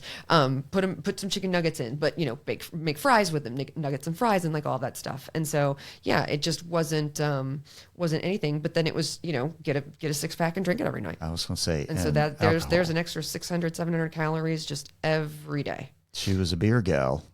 I've seltzer. Okay. Yeah. And that's a lot. That's a lot of calories and a lot of sugar. And a lot of sitting and a lot of not doing anything. Yeah. So we are. I'm slowly dying. That's her telling me her battery's below 50%. I get the shakes when Meredith and I are the opposite. Her batteries. I'll get notifications that her phone. Meredith's phone is down to 5%. Please tell her to plug it in. I'm like, I couldn't even. My phone gets below 90, and I'm like, where's the charger? So anyway, that was funny. A little comic relief right on time. We're eating, we're drinking, we're way overweight. What'd you weigh? I'm not sure it was my top because I didn't get on the scale. You know what? Yeah, go ahead. I was 210 pounds. I think that's Jesus. I think that's a common thing. I don't believe unless you weigh yourself at the beginning of a fitness journey, wellness journey. So like you're coming in at your worst, people stop weighing themselves. Mm-hmm. That is really common. So yeah. I hear that a lot. It's like, I don't know how I don't think this was my heaviest, but this is the last time I weighed myself. Yeah. And that's incredible. But that's when I went to somebody to start to get help to lose the weight. Because I was still riding horses at the time, and oh my gosh, I could not ride them. Did you seek help with your fitness and wellness while you were still in this relationship? Yes. So I knew, because I have eyes, I could see it, and I just went. This says I don't want to do this. I went and got on the semaglutide train because you know what? I needed help. I needed to do it. I was still, I knew I needed to get my diet in order. I knew I needed to be more physically fit, but riding the horses and still doing the farm fit stuff. When I say farm fit, is shoveling stalls and like pushing a wheelbarrow. That's a good workout.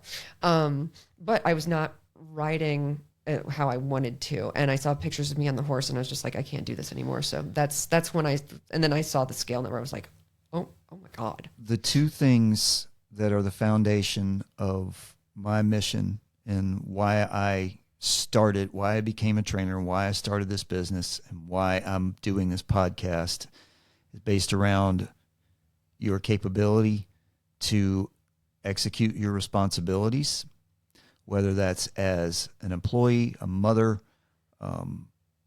whatever it is, and to engage in the activities that bring you authentic joy. And I told you that the first time that we talked, and what you're describing to me is a person that can't do either. Yeah.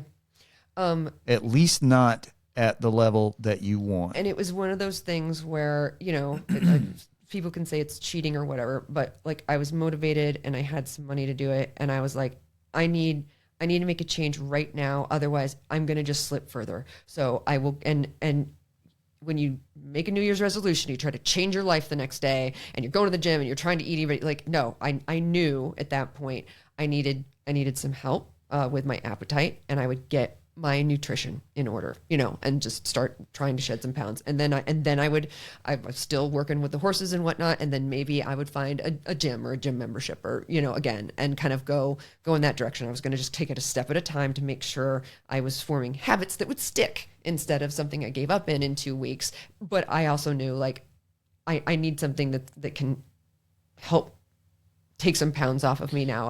Otherwise I'm just going to lose myself in here. So you made the dietary and lifestyle adjustments to go along with the medication, Yeah, which is pretty remarkable, actually. It's also, I think, pretty remarkable that you had the wherewithal to do this because you, as you said, I can't believe became one of these women. And you see yourself, if you float above yourself and you're like, oh my God, I'm in a Lifetime movie. How did this happen? I can kind of see how you're feeling that. But you said you're still in this abusive relationship, this toxic abusive relationship when you actually started helping yourself. You recognized what was going on. I mean, how'd you do that? And why? Okay, so that's two parts. How did you get there? And then how the hell did you get out of this relationship? Okay. So I was not unaware of how horrible he was. You hope they'll change. I gave him every opportunity to change. He didn't want to. And I was exhausted, and his behavior had been on display in front of some people I've known.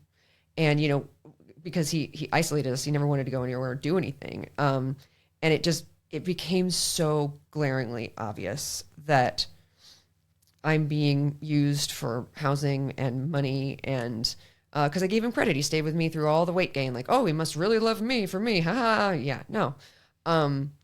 He had nowhere else to go. So I texted a friend who's a lawyer, and I said, I need him to move out. He won't. What do I got to do? So he wrote up an eviction notice, and I was going to give it to him, and then he had a horrible tragedy in his family, so I didn't. Waited a month or two. In one of our epic fights that happened 3 or 4 times a week until 2:00 in the morning, I handed it to him and I was like, you've got to get out, and then the holidays happened. And we kind of talked about, a notice, and I just said, you just got to go. Like you don't have to go home, but you can't stay here. Like this isn't working. We can maybe still try to, work on something, but like you being here is not working. And then there was a night where he kept me perpetually exhausted, which, staying awake and not getting good sleep to me is a form of mental torture. I called it mental terrorism. He would yell and scream and whatnot. And he would always start at like 10 o'clock, 10:30, 11 o'clock at night. And it would just go. And I had to get up and go to work the next morning. So, dealing with all of that. So our big fight, where I just couldn't take it anymore. He was a talker. He would talk and talk and talk and talk and talk and talk and talk. He talked for an hour and a half about something, nothing, but he was a word salad guy. And finally I just went, And I knew, because the pattern was he would talk and talk and talk, and then he would start to talk about how much the world was pissing him off and how, people talk about things they don't know anything about, da da da da. And then it would eventually turn to me and all the things he disliked about me. In fact, I have a couple insults I keep in my back pocket that I thought were so wonderful. He called me one time a middle-aged, overweight, middle-class, basic white woman, and no one would ever love me. I locked that one away. Did you internalize that, or did you let that roll No, off? I mean, was I overweight? All right. Was I middle-aged? Yes. Was I overweight? Yes. Am I white? Yes. Am I middle class? Probably. Am I basic? Oh, hell no. That when somebody goes that far with an insult, that they're so widely outside of reality that you're just like, okay. Some of the things he said were just so wild about all the insults that would end up coming my way and all the things he was unhappy about and why he couldn't get a job and why, all the stuff. So one night we had a big epic fight and he was following me around and keeping talking. And I just I can't do this anymore. It's 3 or 4 times a week and I'm exhausted. And at that point I had probably dropped about 30 pounds just using the GLP-1s and whatnot going in that direction. And so he followed me. I tried to go downstairs and lock myself in a bedroom door, and I walked in. And he, as I was trying to close the door, he pushes the door open and I just lose it. And that's, I touched him first. I'll say that. He was following me around. He was a big guy. His strategy was he was a tall guy. His strategy was he would never lay a hand on me, but he would push his nose into my nose and back me around and scream in my face. One time he backed me in the dog crate and I had a big line bruise, across my back. And I just went, I'm so done with this. And they say that there's what's the term called? Reactive abuse or whatever. But I just went like this and I went at him and I pushed him back and shoved him. And he grabbed my arm, spun me around, put me in an arm bar. And I was screaming to let me go. And I ran upstairs and ran out the door, got in the car, went down the driveway. Didn't go very far because anytime I would get away from him and I'd drive away, why am I leaving my own house that I pay a mortgage on that he hasn't really put the first dime into? I mean, sure, he helps around the house and he's done some farm stuff and whatnot, but I pay all the bills. I put the food on the table. I'm doing everything and I'm leaving my own house. So I go back and I tell him, get out, I'm calling the police. And he was, well, I've been drinking. Hold on, I'm going to try to see if I shouldn't get in the car. And I was like, get in the car. I'm calling the police. And I actually heard him talking to his sister and the things he was saying about me already, this is, she attacked me. No, she's saying she's going to call the police. Yeah, dude. So I called the police and they came.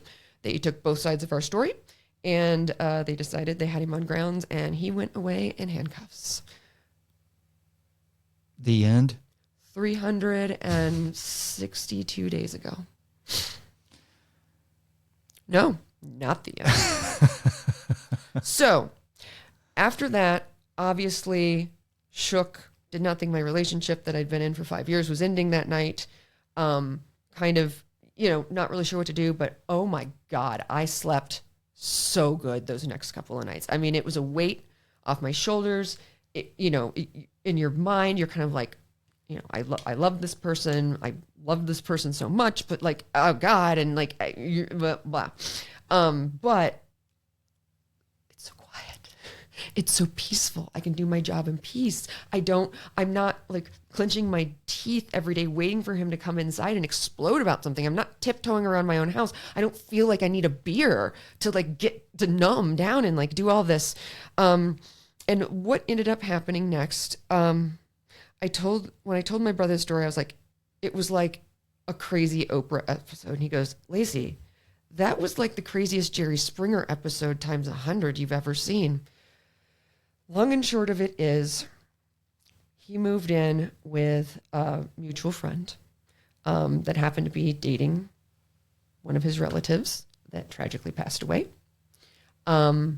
She and I had grown close over the last, couple of months dealing with the family tragedy.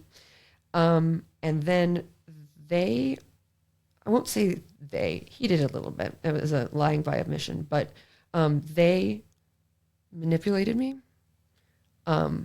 She came in as the ringmaster. I was trying to demand respect. We went through the court system, and through the whole time, her coaching to me was, look, I just went through a divorce. Don't give him any reason to say you're crazy, because then you're the bad guy, And that's kind of what I heard. And I helped him through the court system. I did not press charges. I advocated for the charges to be dropped. What I told the prosecutor was like, look, this guy's got he's got a lot of ground. He's got just let him go do that. Whatever. But it turns out that from when the night he was taken away to the case being dismissed and expunged, they had started a relationship and were lying to me about it.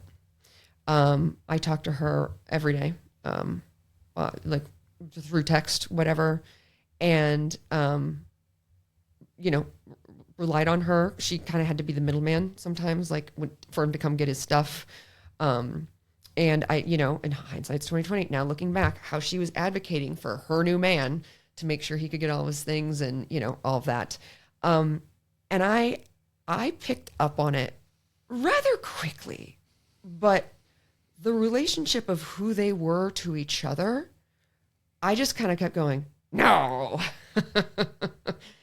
no way. Those two she wouldn't, no, and there's no way, just, ew, no. And turns out some people have no rock bottom. So I got put through the ringer, and the day I found out, I lost my goddamn mind. The best way to describe it was I went feral animal. To keep on the weight loss theme here. So from March until this time, I actually dropped a lot more weight. I dropped maybe 20 more pounds, and everybody asked me how I did it. And I said, seething rage. But, Well, how did you do it? Not just the GLP-1. I stopped seething rage. I was so mad. I was so distraught and of all the things that were happening and, this, that, and the other. And he was gone. I didn't have that stress and anxiety, constantly making me feel like I needed to drink or making me feel like I needed to, eat food or, whatever. I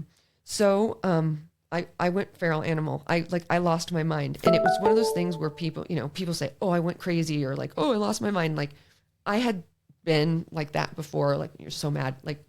No, this was, this is the only thing, this betrayal. And when I started thinking about how much I did for them and how much I was still supporting them, and how, started cataloging all the things that she ever said and all the things that he ever did. And during this time where she was telling me every day, and now granted, I was not going to get back together with this person. I wanted to send him off with light and love and whatnot. But she was telling me how sorry he was. Keep in mind, I asked him for an apology one time to my face, and he made up excuses as to why he couldn't. How sorry he was, and he talks about me all the time, and he's still so in love with you. And so she was just feeding me all this bullshit. So I would continue to help and, try to believe that this is a poor lost person that should have gone to therapy for years. Anyway, I had emotions in that moment that I didn't even know existed. And I had emotions to levels that I didn't even know were possible. This struck me to my core. I was seething rage. I don't even know how to describe it. So, my first reaction is I want to find them. I want to confront them, whatever. But really, my second reaction was, I can't believe this has happened to me. I feel like this is disgusting, and I can't believe this happened, and I'm so hurt, and blah, blah, blah, blah, blah. I'm going to go home and kill myself. That will, that'll teach them, right? You can't treat people like this. Look what happens. So, luckily, on the way home, I called a friend, and he answered the phone. And I was having a full-blown panic attack, and he talked me down, and he was like, go home, go get your dog, and talked me down. Talked to me until I was calm enough to drive. Talked to me until I got home. But then I was there by myself, and my brain just started worrying about all of this, and I just went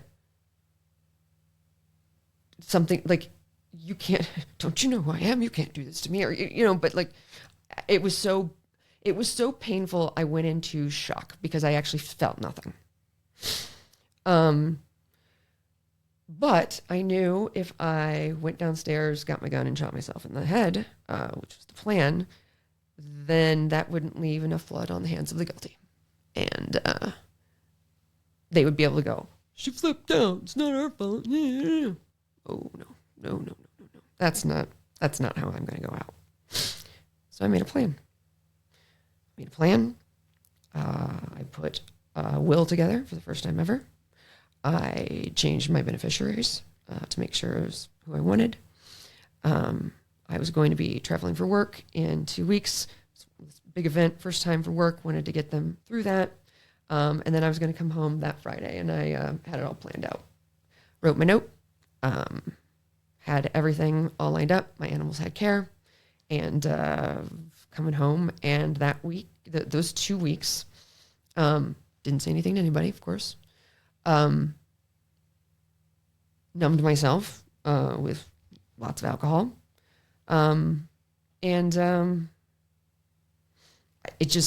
It was weird. I marched through those 2 weeks thinking to myself, this is the only way. If I am so worthless to two people that I cared about, so I would have gone to the ends of the earth for both of those people. And I started to realize, wow, I don't matter to them. Maybe I never mattered at all. And I was just completely numb. So, that was just kind of what was on the loop in my head. This is the only way. This is the only way. This is the only way. So I have everything set up. I leave for my work trip. During the work trip, I literally have to excuse myself into the bathroom sometimes and just go, it's weird, but my body just needed to go because it hurt.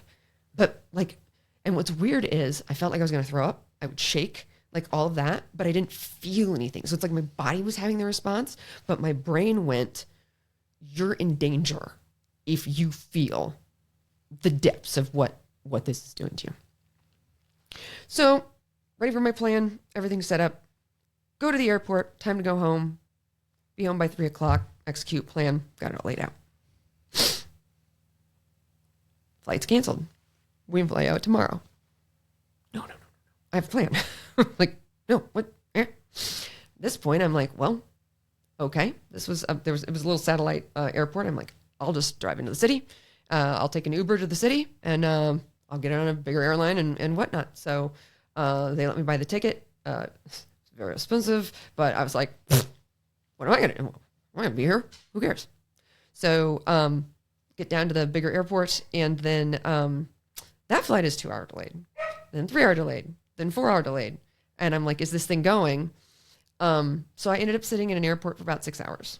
And there are two things that happened. An old person from Notre Dame reached out to me randomly, said he saw me on LinkedIn, and told me how if I wasn't his friend through grad school, he's not sure he could have made it through. 15 years later, whatever it was, 10 years later. So you had two people who you consider very important to you. You realized that they didn't care about you at all, and you went from that across this span of this torturous mental state to someone coming back and telling you how valuable you were. Somebody that we were in each other's lives for a year and a half, 2 years. We worked in the football office together. So we shared trauma. No, but, we kind of made that bond. We were going through the same things. I had reached out to somebody I dated years and years and years and years ago. And now turns out he's a therapist now. And when I told him, what I was kind of going through, he dropped everything and spent 3 hours on the phone with me and told me he's been waiting for the day that he could repay me for how much I helped him and got him started on the path that led him to where he is now, doing a job he loves, engaged and all of that. So, it's like the universe provides. The universe had been giving me butt kiss. The universe had been kicking my teeth in. And now suddenly here is just this random whatever. And now an IT glitch takes down a little weather, and an IT glitch takes down my ability to get home. I ended up getting home at 3 a.m. I was exhausted. I crawled into bed and woke up the next day past my expiration date, kind of wondering, what now? And, oh shit, I gotta pay for that plane ticket. But I realized, and then the next day I was just kind of a zombie. I still was like out of it. But then I realized, like, I take my life. What does that do? To them, nothing. They'll play the victims.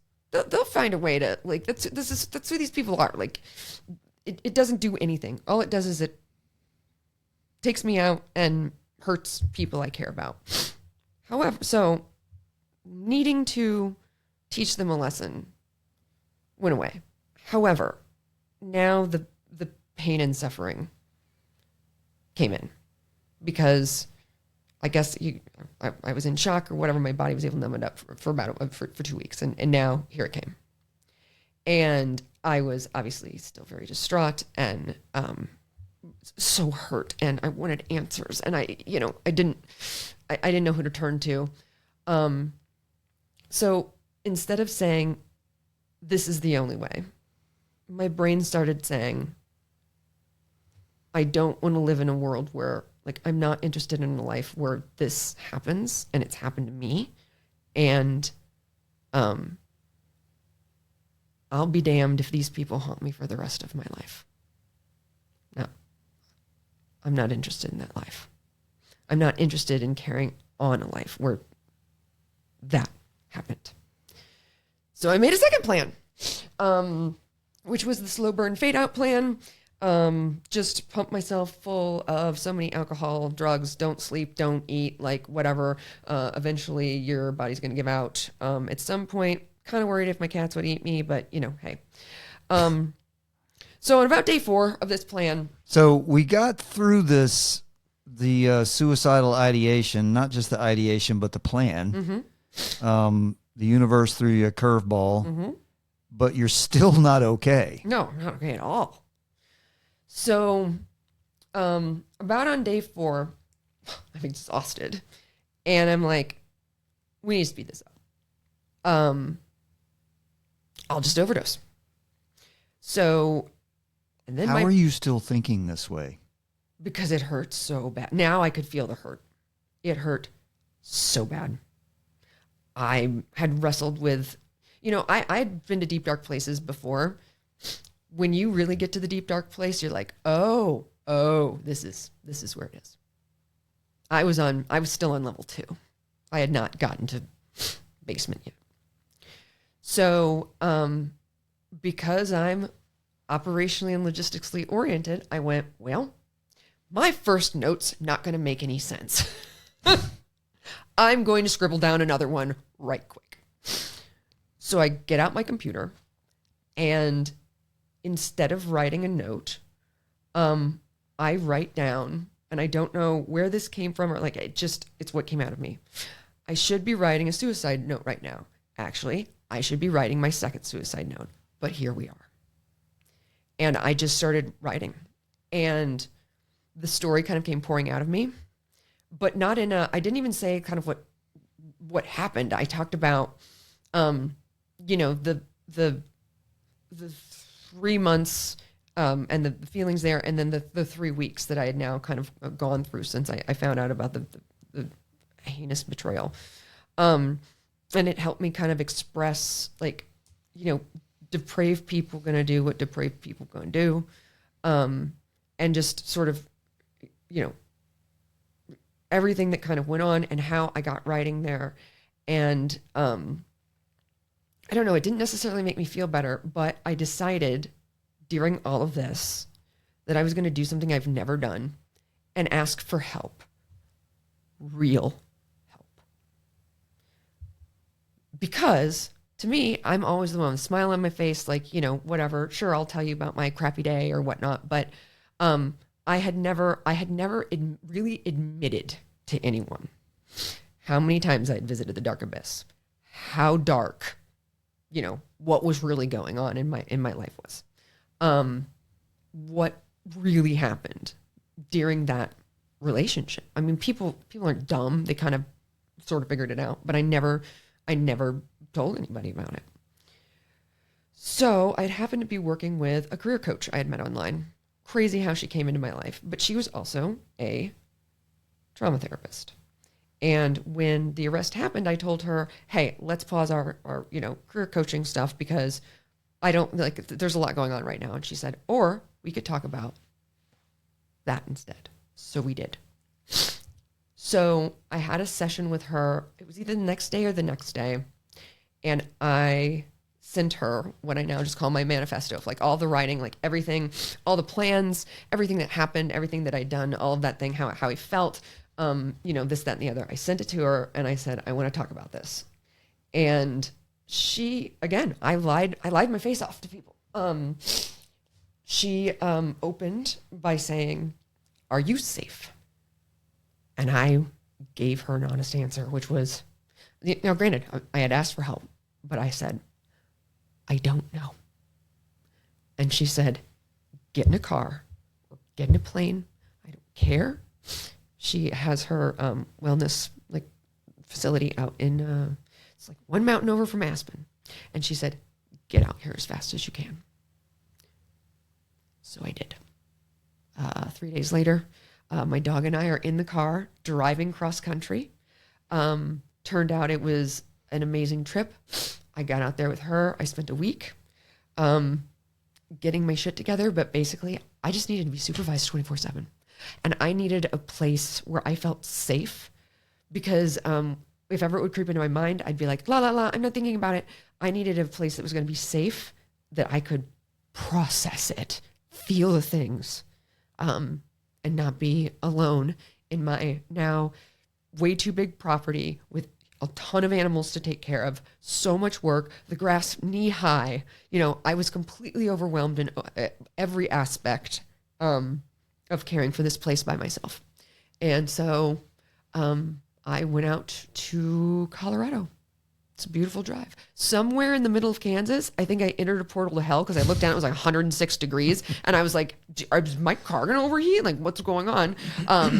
I tried to take Raya out and the blacktop was so hot. Like she stepped down. I was like, and like got back in the car. I felt awful, not thinking about that. But I went out and I spent a wonderful week out there with somebody I've grown to really, really trust. And so that's kind of, we got through it. She and I then met twice a week, then for weeks. And then I took another blow. I lost my job. Not surprisingly, I was a rock star at that job and I had not been being a rock star. I was still getting a lot of work done. In fact, whatever I had left, I gave to that job because I knew that's what was keeping my lights on and whatnot. Where are we at on timeline? How long ago was this? This was so I went to the wellness center in July of 2025, and then I lost my job at the end of September 2025. And you called me not long after that. Correct.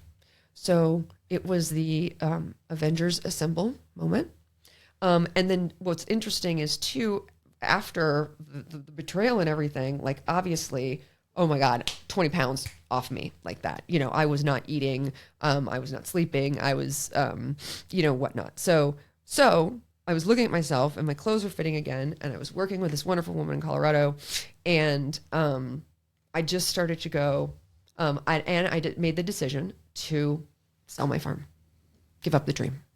Like, dream's not over, but because it could still happen, I just need to set it down for right now because I can't do this. Like, my animals are not getting, like, they're fed and their legs are attached, but they're not getting the care that they deserve. I need to move on from this so I can just focus on me, just me. No animals, no spouse. Turns out no job. That is helpful too. And then just like be really selfish because I have always wanted to give and wanted to care for other things and wanted to undo all that. And I just went, I'm going to do exactly everything I want to do for me. You were empty and you needed to refill. Yeah. So I put my house on the market. That was a lift. It sold 90 days later, which was great. And I moved out here, which is how I found you. But basically, I wanted to assemble a team. And I think about it like that because the best relationships I've ever had with, professionals that I'm hiring to do something, I want them also to have some skin in the game or feel invested in me or whatnot. Because that's what's really going to provide the motivation too for me to be like, all right, I'm not going to let Scott down. I'm going to do this. Like, I'm supposed to be working on my resume for my for my career coach. I'm like, I'm not going to let her down. Like having those relationships with those people and really assembling a team. Who who else is on my team? The girl that does my eyelashes. But that's how it's the village. It's the village. And so for me, having a wonderful set of friends. That's the other thing. I kicked out a lot of people of my life. If you didn't add value, if you weren't actively trying to be in my life, like, who cares? Why are we doing this? This is really important to stop and highlight that because especially for someone who is a giving, empathetic person like you, yep. It can be difficult to detach from people. Yep. that need detaching. Yeah. And it's also scary to be the concept of potentially being alone because you're detaching from people. But the quote is that it's but not lonely. Yeah, it's better to be alone than in bad company. Or Whitney Houston, I'd rather be alone than unhappy. So that's a big step, and a step that a lot of people either never take or have a really difficult time taking is detaching from people who are not elevating them, people who are offering nothing, people who are taking. So that's good. That's a big step in this whole body, mind, spirit triad, this wellness aura that we're trying to build with people. That's a big part of it. And whether it's the weight loss phase of your wellness journey, that's a big one because there's a lot of codependence there.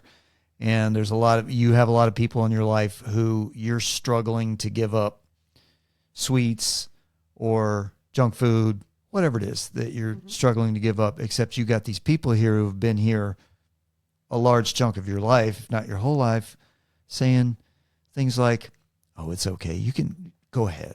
You can have this. Why? You don't deprive yourself like that. You don't want to do, come on, this makes you happy. Let's do this. And by the way, I want mine too, and I don't want to do this alone. So we do this together, right? And it's really important to either A, detach, or B, put up boundaries. Yeah. And that's one of the things that I find that my nutrition clients struggle with boundaries. The most is the people around them are not helping. And it's not necessarily that they're malevolent characters who are out to get them. The psychology is the psychology of codependence and the psychology of you think you're caretaking with someone when you give them the food that they want or that thing that they want when they're actually medicating with it. So you came to me and you told me a very small version of that story, which still blew me away. and we've been doing this together for 4 months now. I guess so. Yeah, 4 months now. How do you feel? I feel great. And that's one of the things I'm sorry, when I say doing this together, I mean not podcasting. You've been working out. been my personal training client Yeah. for 4 months now, Yeah. and we work together mostly 3 days a week. Mm-hmm. Sometimes less if you're out of town, sometimes more if you got a trip coming up.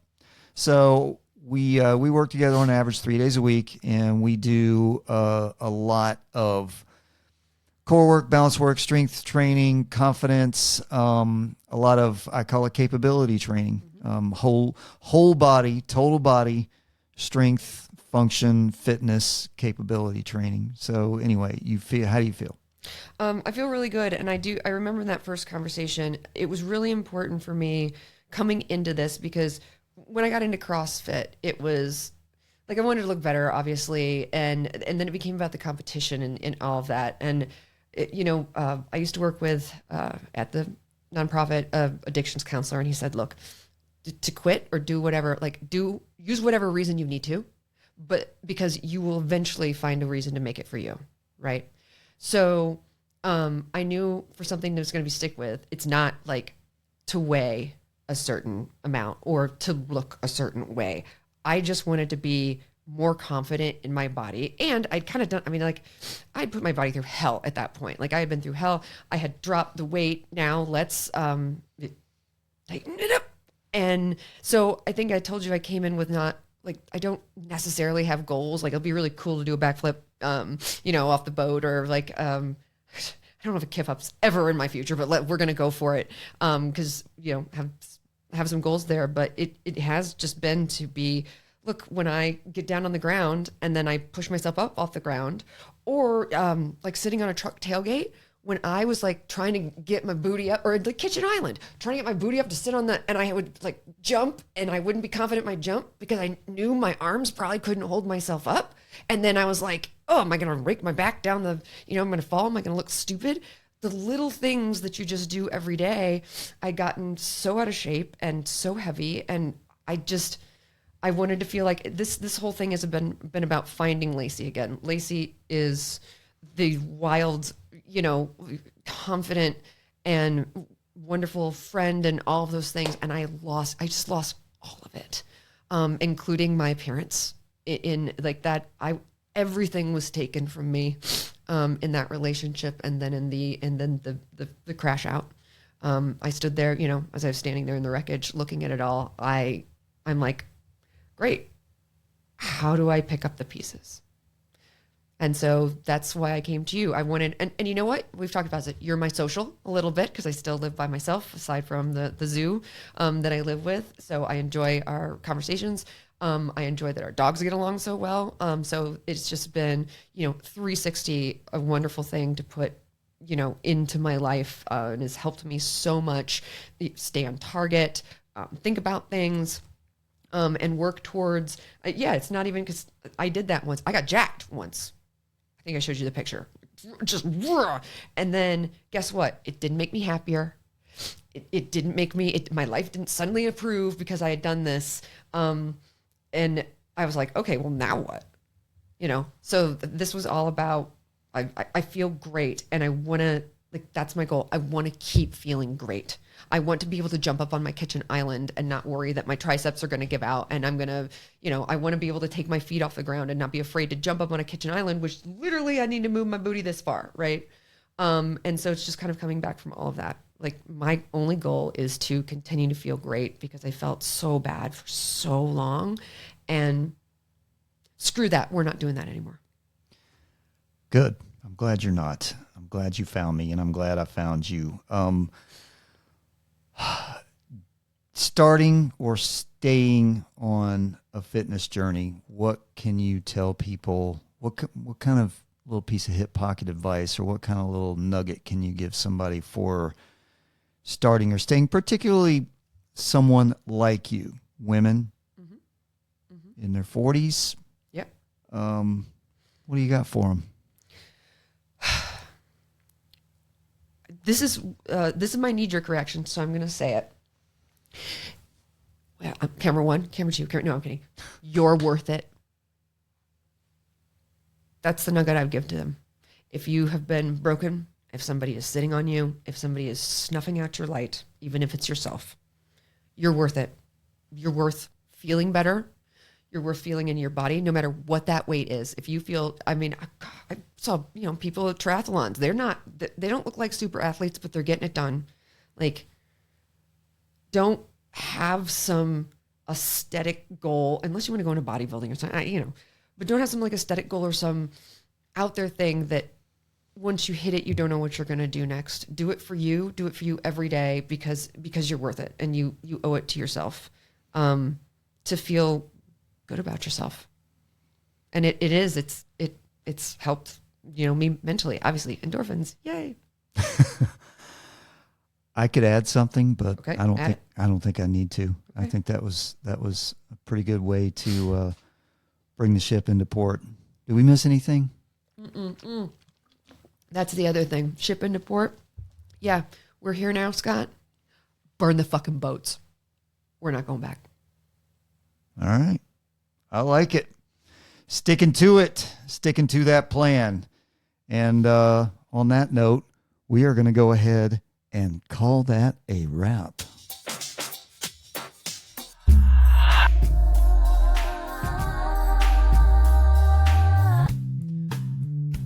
All right, I told you were going to want to hear that story. Thanks for spending time with me today and with Lacey on Balance Fit Radio. If this conversation resonated with you, by all means, please share it with someone who might need it. And let me leave you with this thought.